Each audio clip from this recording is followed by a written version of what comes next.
24-এর গণঅভ্যুত্থানের পর আমাদের বাংলাদেশের সবাই এনসিপির প্রতি একটা ভরসা ছিল যে তারা আমাদের দেশটাকে একটা নতুন মেরুকরণের দিকে নিয়ে যাবে, ঠিক আছে।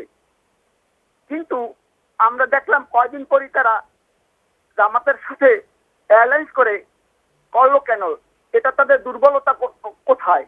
এবং এই পরগাছা মূল গাছ যেভাবে পরগাছাকে খেয়ে ফেলে, জামাত কি এনসিপি কি খেয়ে ফেলবে কিনা, এটা হচ্ছে প্রশ্ন সজীব ভাইয়ের কাছে। সকলকে ধন্যবাদ।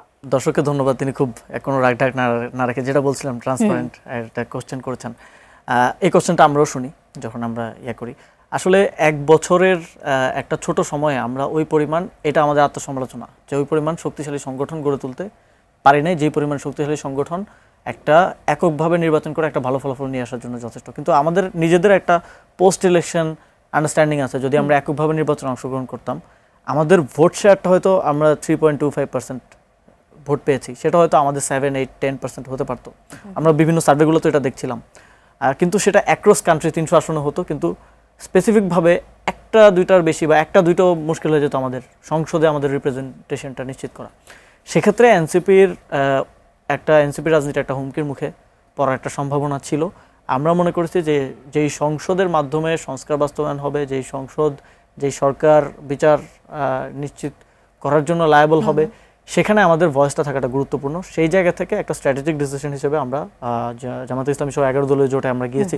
এবং আমরা এটাকে কখনো এটা কোনো আদর্শিক জোট না, আমরা এটা একটা নির্বাচনী কৌশলগত জোট। এবং এনসিপির হারিয়ে যাওয়ার যেই আলোচনাটা, সেটা আমি একটু আগে বলছিলাম, এনসিপি সম্পূর্ণভাবে আদর্শিকভাবে জামাতের সাথে এনসিপির আদর্শিক কোনো মিল নাই, আদর্শিক কোনো, বরং আমি দেখি যে এনসিপি যেই সেন্ট্রিস্ট পলিটিক্সের কথা বলে, এনসিপি ন্যাশনালিজমের কথা বলছে, এনসিপি ট্রান্সপারেন্সির কথা বলছে, এনসিপি একই সাথে বলছে যে আমরা মুক্তিযুদ্ধকেও ধারণ করি, আমরা 24কেও ধারণ করি, আমরা আমাদের সকল গণতান্ত্রিক আন্দোলনকে সম্মান করি।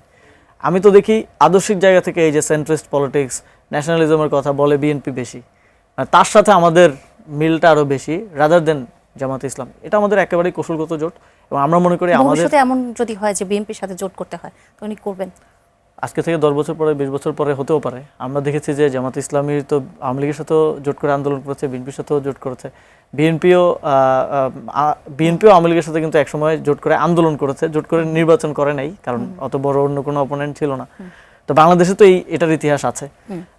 তো আমাদের জায়গা থেকে আমরা মনে করি যে আইডিয়ালি এনসিপি এককভাবে অতটা আমাদের শক্তি অর্জন করা প্রয়োজন এই মুহূর্তে, যেটা করলে আমরা নিজেদের নেতৃত্বে একটা জোট করতে পারি। এবং এটার একটা উপযোগিতা, এটার একটা চাহিদা ছিল, এটার একটা চাহিদা নির্বাচনের আগে আপনারা দেখবেন যে এবি পার্টি রাষ্ট্র সংস্কার আন্দোলন সহ আমাদের একটা জোট হয়েছিল, এবং সেখানে গণসংহতি গণ অধিকার পরিষদের সাথে আলোচনা চলছিল, অন্যান্য আরো দলের সাথে আলোচনা চলছিল, এবং এখনো একটা চাহিদা আছে ভবিষ্যতেও।